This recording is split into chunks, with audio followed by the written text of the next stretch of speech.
So let me ask you something. You've seen the pyramids, you've seen the mummies, you've probably even drawn a sideways walking stick figure in school and called it Egyptian art. But do you actually know the story, like the full, messy, dramatic, occasionally unhinged story of one of the greatest civilizations to ever exist on this planet? Because, spoiler alert, it's not just pyramids and cursed tombs, it's power grabs, god kings, forgotten empires, and a civilization that lasted so long it makes the Roman Empire look like a summer internship. We're talking 3,000 years of non-stop chaos, ambition, and sand. So sit down, shut up, and let's fix your education. Before Egypt was Egypt, it was just the Nile, and honestly, the Nile deserves its own Netflix series because without it, none of this happens. Every single year, without fail, the Nile flooded its banks, left behind incredibly rich black soil, and basically said, "You're welcome." So naturally, people showed up. Hunter-gatherers became farmers. Farmers became villages. Villages became towns. Towns started looking at each other and going, you know what would be better than two towns? One town that controls both towns. And just like that, the concept of Egyptian politics was born. By around 3100 BC, Egypt was split into two kingdoms, Upper Egypt in the south, Lower Egypt in the north. Yes, Upper Egypt is in the south, and then a king named Narmer, sometimes called Menes, depending on which historian you ask. He unified the whole thing, slapped both crowns together into one very fashionable double crown, and became the first pharaoh of a unified Egypt. That's it. That's how a civilization starts. One guy deciding he wants more hats. This kicks off what historians call the early dynastic period, which is a fancy way of saying everyone was still figuring things out. The pharaohs are establishing power, building tombs, inventing bureaucracy, and generally acting like they own the place, which technically they did because in ancient Egypt, the pharaoh wasn't just a king, he was a living god. Full stop. Not a representative of the gods, not a favorite of the gods. An actual walking, breathing, occasionally very bad at his job deity on earth, the god Horus incarnate.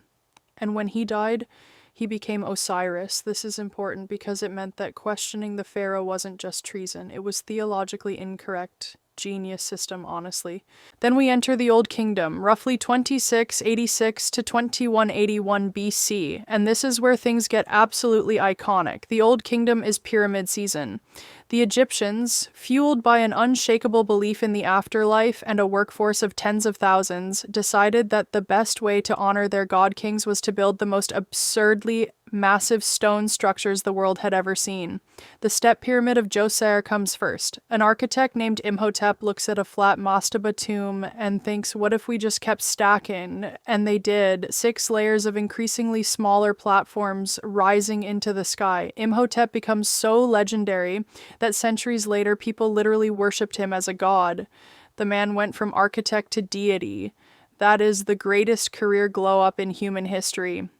But Imhotep's pyramid is just the warm-up act, because a few pharaohs later, Khufu shows up, and Khufu says that's cute. And then he builds the Great Pyramid of Giza, 2.3 million stone blocks, each one weighing between 2.5 and 15 tons, 146 meters tall, the tallest structure on Earth for nearly 4,000 years, built with such precision that modern engineers still argue about how.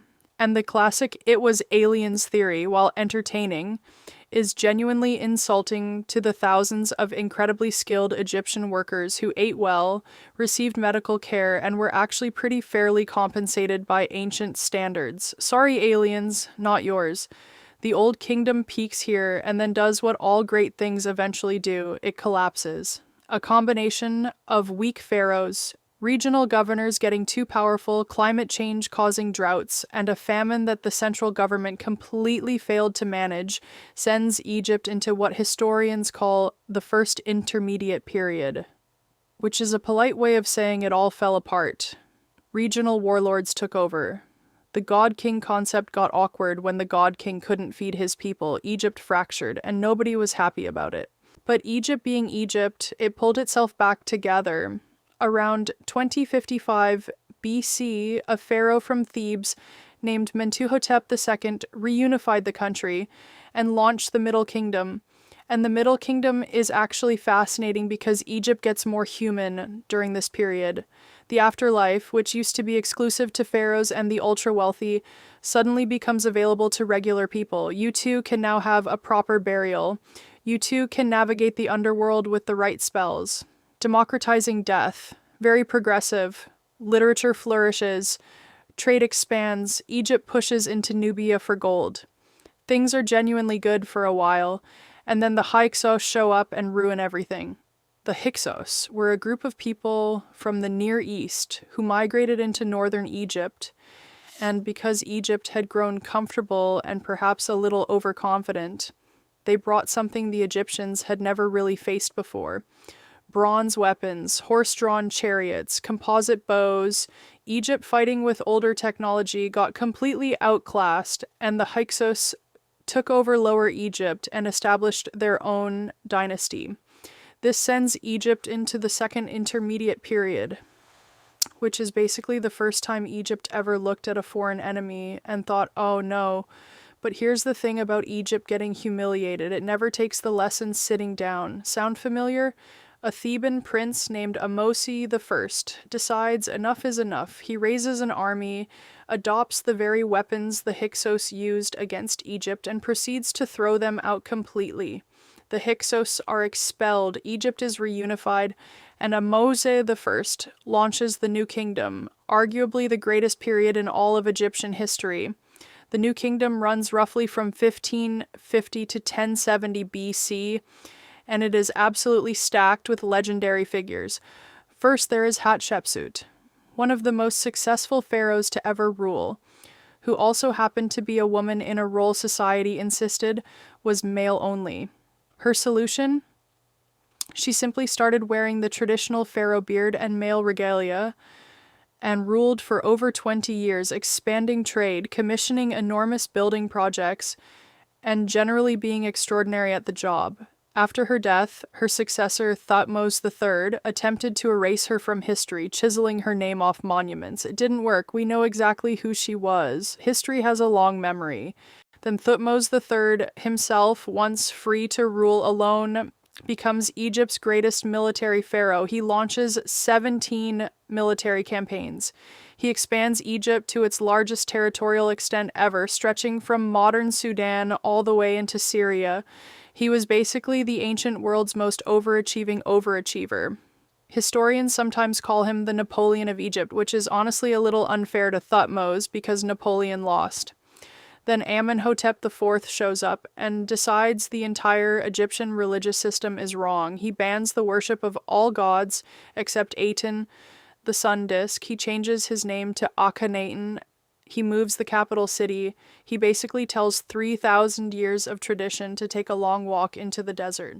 The priests are furious, the people are confused, the administration collapses, and when Akhenaten dies, his successors, including the now famous boy King Tutankhamun, quietly reverse everything and pretend the whole episode never happened. Akhenaten's name gets erased. His city gets abandoned. His religion disappears. The whole thing is ancient Egypt's most dramatic rebrand failure. And speaking of Tutankhamun, here is the most historically ironic thing you will hear today. Tutankhamun was not a great pharaoh. He was a teenager who ruled for about 9 years, reversed some of his father's disastrous policies, and died young, probably from a combination of genetic complications and a broken leg. He was relatively minor in the grand Egyptian story. The only reason the whole world knows his name is because his tomb was sealed and forgotten for 3,000 years, meaning when Howard Carter opened it in 1922, it was completely intact. Every other major pharaoh had their tomb robbed. Tutankhamun survived through pure historical accident. Fame is random. Then there is Ramesses II, Ramesses the Great, the pharaoh who ruled for 66 years, fathered somewhere between 90 and 100 children, covered every wall in Egypt with his own face, and fought the Battle of Kadesh against the Hittites to what was essentially a draw, then declared it a spectacular Egyptian victory, and had it written on every temple he could find. He is the ancient world's first documented propaganda machine. Historians believe he is also the pharaoh of the Exodus story, though that remains heavily debated. What is not debated is that Ramesses II was absolutely convinced he was the greatest thing that had ever happened to the universe. And honestly, based on the square footage of monuments he left behind, it's hard to fully argue. After Ramesses the Great, the New Kingdom slowly starts losing its grip. The Sea Peoples, a mysterious group of migrants and raiders, hammer Egypt's coasts repeatedly. Internal power struggles between pharaohs and the increasingly powerful priesthood of Amun destabilize everything. Egypt splits again into the Third Intermediate Period. Different dynasties ruling simultaneously. Power bleeding away from the central throne. The story of Egypt from here becomes one of slow, grinding decline, interrupted by occasional moments of revival that never quite stick. The late period sees Egypt get conquered by the Nubians, who ironically had absorbed so much Egyptian culture that they ruled Egypt more Egyptian than the Egyptians. Then the Assyrians attack. Then Egypt briefly recovers under Said pharaohs. Then the Persians conquer it. Then Alexander the Great walks in and the Persians are gone. And just like that, Egypt becomes Macedonian, ruled by the Ptolemaic dynasty, the most Greek-Egyptian fusion experiment in history. Cleopatra, the one you know, the last of the Ptolemies, spoke 9 languages and was actually the first ruler of her dynasty to bother learning Egyptian. That detail says everything about the Ptolemaic period. And then Rome. Cleopatra allies with Caesar, then Mark Antony loses to Octavian, and in 30 BC Egypt becomes a Roman province. The pharaohs are gone, the gods are fading, the hieroglyphs stop being written, and within a few generations, nobody alive knows how to read them anymore. An entire civilization's written language becomes a complete mystery for the next 1,400 years until a French soldier finds a particular slab of rock in 1799, and a man named Champollion spends 20 years cracking the code. 3,000 years, 30 dynasties, hundreds of pharaohs, monuments still standing. A civilization that looked at the desert and said, "We'll build paradise here anyway." And somehow, impossibly, they were right.